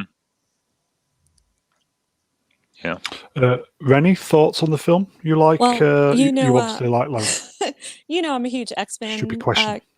fan and kind of a bit of a comic book geek on this. But there is a storyline in Old Man Logan where his healing factor diminishes, and the adamantium is slowly poisoning his body. And I don't know if they kind of conveyed that completely in the movie, but that's kind of what's happening to him, is that his healing factor is going. And it was kind of interesting to see. It was kind of interesting to see him go out, but at the same time, Wolverine is my all-time favorite comic book character, so I don't want to see Wolverine die. So that's what really killed me in the movie, and I cried like a baby. Meeting Laura, I think her name, what was it X-23? His clone, aka daughter, that had the 2 claws and then the 1 claw in the foot. So she is a real comic book character, and she is like kind of the newer Wolverine, I think, from like about like what is it, 10 years ago, but they didn't really call her that. And you know, I think they did as well as they could with that story arc. But yeah, it was really sad, but you know, it was a dystopian kind of future. And to see that no matter what, because the Wolverine that you get introduced to, and at least in the movies, like he's not necessarily a villain. He doesn't necessarily believe like against what the X-Men believe, but he just doesn't know what the right thing to do is. So he's kind of like the anti-hero at first. And to see that at the end, he went out fighting for what he felt was right, no matter what it cost him. He knew he was probably going to his death, and he didn't care because he wanted to save his daughter and he wanted to give those kids a future. And that was a heartwarming sentiment. It's just, I didn't want to watch Wolverine die, but you know, yeah. In the chat, RRTNZ, Jackman took a pay cut to have an R-rated film made. What a bloody legend. Love the film, but it's hard to watch, almost too bleak, but still absolutely glorious. Ruin, have you seen Logan? I hope you have. Well, you'll be pleased to know I have seen Logan, and yes, I mean, some people would say this is how you give a send off for a character. You know, you can still show an older, jaded version of him, but he's still true to himself. He's recognizable, and they go about it the right way. I, of course, would say otherwise. I would say you need to change him completely, make him completely unrecognizable. He has none of his former morals, and he should have died by disappearing like a hot fart in the night. Pointless task, contributing absolutely nothing to the plot. So that would be my take. But then, you know, who am I other than a very successful Hollywood director? You are indeed. Brian, have I asked you? I can't remember. I'm old. No. I recognise how good this movie is and that it's respectful to the lore. I don't want to be too critical of it because it does do so many things so well, but purely as a personal preference, the same as Rennie, I really didn't like it. I hated seeing Professor Xavier in his later years, and I hated that Wolverine died. I think possibly to cap it off, what made it worse was that someone, hadn't read the comic, and someone spoiled the movie for me about 5 minutes before I was due to go and see it. So that didn't help. Oh no! But, so it was kind of bittersweet for me. But I think, as the drinker said, Jackman is outstanding, and the amount of training alone, let alone his acting, professional for this role, yeah, absolutely brilliant. So a great send off. Was it done for reasons other than story? No, thankfully, and I think that's one of the reasons why it's so good. Just not for me. Yeah, and I agree with you on Professor X as well. I think he went out kind of horribly. So, okay, so shall we say this was done for story, and Jackman wanted to go out on a high, and nothing to do with the gender and agenda that was going on in Hollywood. Yeah, I'd say so. Yeah. So done and correctly. Just for Brian, remember, Brian, no one's ever really gone. Hold on to that one, Brian. I hate you. Has anybody seen the black and white version? Out of interest. Black and white version? No, Yeah, there's a black and white. There's a noir version of this. Yeah. Oh. No. Anybody It's seen hard to it? imagine it any bleaker, but Yeah. Yeah, I would imagine it's pretty good though. But okay, shall we move on? Patrick Stewart also starred in this film, and unfortunately, as we all know, it gave him some very, very bad ideas. But moving on. oh god, Oh, The yes, greatest there we go. character exit of all time. Thank you, Drinker. I knew you'd come around eventually. Thank you. Yeah, I've come to realize I've been wrong about everything with this movie. It's glorious. No. Who would go on, Drinker? You can go first. We'll give you the honour of going first. How much time you got, man? For you, all night. No, I'll just keep it short and sweet, honestly, on this one, or sour, as the case may be. Yes. Yeah, if you want to talk about character assassinations, it's tough to think of anything worse than what they did to Luke in this movie.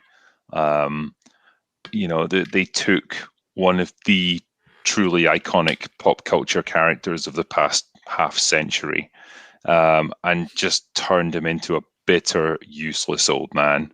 And what's frustrating more than anything about that is, like, you could definitely have made him jaded and cynical in the same way that Wolverine is, but still true to who he is, and still dangerous, and still formidable as a character. But they couldn't even let him have that. He is just miserable, sitting on his island. He hates his life. He hates himself. He hates everything he's ever done. Gets his ass beat by Rey in a lightsaber fight, which is just pathetic. He's got nothing of any value to teach her. His lessons don't even amount to anything. The script can't even decide what it is he's actually trying to say to her because it's so poorly written. He's supposed to give her 3 lessons, but he only gives her 2 because they didn't even give a shit about that. And then his supposed redeeming moment is that he just kind of projects himself to the other side of the galaxy so he can have a fake fight with Ben Swallow, and then just fades away and dies. It's just the most pointless, ridiculous character arc I think you could ever come up with for him. And you've got, he was handed gold with this movie. Yeah, like Force Awakens has a ton of problems, but you were basically given a blank slate with Luke. There he is right at the end of the movie, and Rey's there. She's giving him his lightsaber back. Go, Ryan, just show us what you can do. And then Luke just takes it and throws it away and just walks off. Just for a cheap gag. That's tosses it right behind him. That's the mentality. And I know, like, I've jumped all over the place narratively just talking about this, but like, there's so many things that come up to me while I was speaking, and I was like, I want to bitch about this next. We have said many times on this channel that J.J. Abrams, possibly a hack, but we all agreed that when he was given the keys to doing Star Wars, he went in with the intention of making the best Star Wars that he could. Yeah, he's a well-meaning idiot. Yeah, he kind of had the rug pulled from under him. And as you said, at the end of The Force Awakens, when the last scene and there's Luke stood there, we left the cinema thinking, yes. And it just it didn't happen, did it? So, Rennie, what do you think? Well, I remember telling you guys that whenever I left the theater, I was really picking for fights left and right. I just wanted to punch somebody. And I couldn't believe that the Luke that we saw in all 3 of George Lucas's movies could turn into this man. Yeah, like Drinker said, he could have been jaded, or, there could have been some things in his life that happened that, upset him. But I don't see him turning into an old hermit that says, like, basically, fuck the Force, I don't want it anymore, I'm done. And, it was an insult to have him go as a hologram over to fight Kylo Ren just to distract the army, for the distraction not to work, and for him to die from it, from overexertion in the Force. That's like one of the dumbest moves I've ever seen in a movie or a story arc before. I didn't understand the point of that, other than for Rian Johnson to basically say, whatever, I do what I want, and you guys wanted me to be true to the lore, and I decided I did what I wanted to do because I can do what I want to do. And it just really killed the story for me. And like I was telling you guys, I can't really even watch the original trilogy without having this in my head. And I know everybody lives off of headcanon, but every time you see Obi-Wan hand Luke this, Anakin's lightsaber, it's like, oh yeah, he's gonna wind up tossing it off a cliff behind his back in like The Last Jedi. So who gives a shit, right? So what's the point of all these movies? What's the point of the story? Because it all just went straight into the toilet. What was the purpose of this movie other than to say, you know what, we're gonna kill this person off so that we can make this person the hero? What was the purpose of it? That, I think, right there is the purpose. In that, we've talked, I guess, as we've worked our way through these different characters, was it story driven, what they did with this character, killing them off, or was it like, all about the meta and the politics of it? This is a prime example. This was 100% the politics. We are going to kill off Luke because we need to not just kill him off in a heroic way and make him a martyr. We need to destroy the very essence of who Luke was in the eyes of the viewers, so that they're not even going to feel bad when he dies, and so that they will bond with Rey instead, because she is everything that Luke isn't in this movie. She's strong and idealistic and bold and determined and brave, whereas he is cowardly and cynical and jaded and pathetic and useless. And that was the thing. We have to demonstrate how awful he was, and then we kill him off, and then there's nothing to even mourn the loss of, because he was nothing. Yeah, I agree. Do you know Mark Hamill? Brian, do you want to say a few words? Yeah, sure. Can you hear me okay? Yes, yeah. I think my internet just blobbed. I was going to say, you can't hear Brian. Yes. Mark Hamill played the end of The Force Awakens ambiguously enough that Rian Johnson could really have taken the story anywhere. And why he chose this, God knows. The Tatooine sunset ripped off for the second time in the series, which, might have worked if he'd been in Tatooine and if his death had made any kind of sense whatsoever. It's a wonderful, Luke's a wonderful inspirational character who I regard as basically the heart of Star Wars, and he's been humiliated and killed off for an agenda and one man's massive ego, and I think it's criminal. Right, so speaking of massive egos, Ruin. Well, I've had to sit and listen to all these man babies going on about this movie, and now I'm glad you've come to me at last, Brown. First of all, I want to say, for all the people tuning in the United States, what you've been hearing for the last 5 or 10 minutes is sarcasm, so please bear that in mind. They really love my movie. But look, you need to understand the genius that went into the thought process here, and let me explain it to you. So I sat down and I thought, what can I do with Luke? And I made a long list of all the things the fans might want to see from Luke Skywalker. They want to see the return of their hero, his optimism, he's full of hope, his loyalty to his friends, his braveness, all these fantastic things, his skill with a lightsaber as a pilot. I had a long list of things, and then I basically pulled down my trousers, took a rather large shit all over it, and screwed it up and tossed it in a corner, and then come up with my own version. And what you got on the screen was my beautiful subverted version of Luke Skywalker, which is absolutely nothing like the original George Lucas version. So don't blame me for doing something different, man babies. If only I got to do the Rise of Soy Walker, I could have rounded it off perfectly. So there we go. Hope that clears that one up. Ruin, when Hamill came up to you and said, I fundamentally disagree with everything that you have written here, what did you say? Well, I just turned around and said, Kathy, can you come and speak to Mark, please? Because he's starting to get a little bit disobedient. And yes, we got Bob Iger on the phone, and we just had a little quiet word with Mark and said, look, just pipe down there, chappy. Otherwise, I'll do an extended cut of the milk scene. So, oh God! Yes, we brought Mark in line. That's no problem. If only Mark could have said, I'm not doing this. But, I honestly think that might have been an option for me if I'd been Mark Hamill. Yeah. and I was given this script, Yeah. I think I would have just said, you know what, I'm Fuck just this not going to shit. show up. And you can sue me if you want for breach of contract. I'll just claim that I've got like back problems or depression or something, and I can't act anymore. Like, there's ways to get out of it. Just threaten to walk away.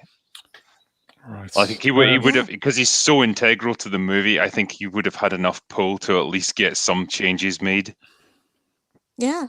They would have been like, "Oh, please don't go. We'll figure something out." Yeah, absolutely. It was a good bargaining chip, and I think he should have used it. So yeah, pretty disappointing that he went along with this. Yeah. Right, guys. I think Hamill had the power. Maybe he should have just had the conviction to do it. We are going to finish on 2 hours because I think we've kind of come to a natural end. I will thank everybody in the chat. And as I say every week, we are truly nothing without you guys. So we appreciate the interaction. We kind of do this every Saturday night where normally we do a little bit of kind of what's been going on for the week. And then normally we do a film review of all the good films that we like from either a few years ago or present. There's not so many present day, but certainly from years ago. So what I will do is I will thank the guests, and then I'm just going to put one more slide up before we go, and I will get the critical drinker to kind of sum up and then hopefully tell us to go away at the end. So, I love that. not Brian Young, thank you, my friend. Thanks very much, Brune. Thanks for the invite. Thanks to the chat, to Rennie, to Ruin, and thanks to the drinker. And congratulations again on the incredible Amazing. 1 million, mate. Yep. Thank you, my friend. Princess Rennie, thank you. Thank you, Mr. Brown. Brian, Ruin, it's good to chat with you again. And Drinker, it's very great to meet you. Congratulations on the 1 million. You absolutely deserve it. He does. And thank you to the chat. And thank you, of course, to my sweetie for being in the chat. Love you bunches. That's it. And the man baby himself, Ruin. Yes, well, what a pleasure. I'm so glad to be here, and it's great Subverting for everyone to expectations. finally admit Ruin. they. We can hear him. It's cool. Yeah, we I'm hear okay, him. Brown. Okay, it's my internet connection Brown, it's gone your again. I do goddamn apologise 1986 for dial-up, the for God's technical sake. issues. Oh, what a night. What a night. Okay, so one more slide if you can hear me. If you can hear me. Can you hear me? Right. Slim Fandango, Yes. can you hear me? Yes. Drinker, thank you very, very much, my friend. It truly is our honour that you've come on tonight. And again, congratulations for the 1 million. My pleasure. It's been good to be here, and yeah, I know it took us a while to get this one sorted out, like finding dates that work, but I'm glad I was able to join you guys eventually. Right. So, if I may, if you could just finish off with this last slide and just give us a few of your wise words, and then we'll call it a draw. Oh, God. Truly the greatest scene in cinema history. It's the artistry of the moment. The moment that Mark Hamill's soul died. You can see it behind his eyes. The playful dribble of green milk going down his beard. It's glorious. Yeah, that's the look of a man who's having a great time.